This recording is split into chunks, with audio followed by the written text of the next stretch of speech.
अस्सलामुअलैकुम वरहमतुल्लाहि वबरकातुहू। सवाल नंबर 6 है, जदौल मुकम्मल कीजिए। यानी अगला आइन पिछला और दरमियानी अदद लिख के आपको जदौल मुकम्मल करना है। मैं चंद मिसालें यहाँ हल करके आपको दिखा रहा हूँ। एक अदद दिया गया है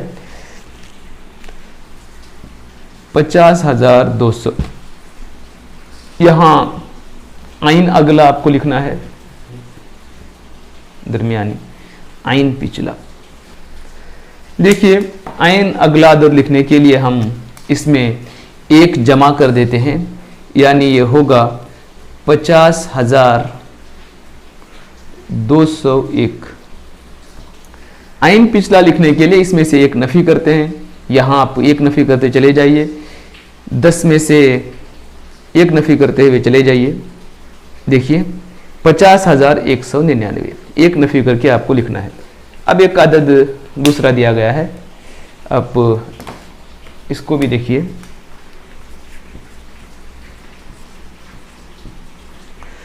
25,457। अब यहाँ अदद लिखना है और यहाँ आइन अगला लिखना है। गोया कि ये सबसे पिछला अदद होगा, तो इसका अगला अदद यहाँ आएगा और इसका अगला अदद यहाँ आएगा। एक एक जमा करते चले जाएंगे। देखिए इसमें एक जमा करके आप यहाँ लिखेंगे 25,458 और 25,459। यहाँ एक अदद दिया गया है 14,235। अब यहाँ जो अदद आएगा वो जाहिर है कि इसका आइन पिछला ही होगा, और यहाँ जो आएगा वो भी इसका आइन पिछला अदद होगा। एक एक नफ़ी करते हुए आप लिखते चले जाएंगे।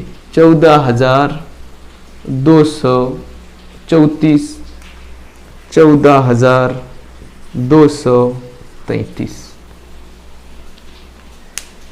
अस्सलामु अलैकुम वरहमतुल्लाहि वबरकातुहू।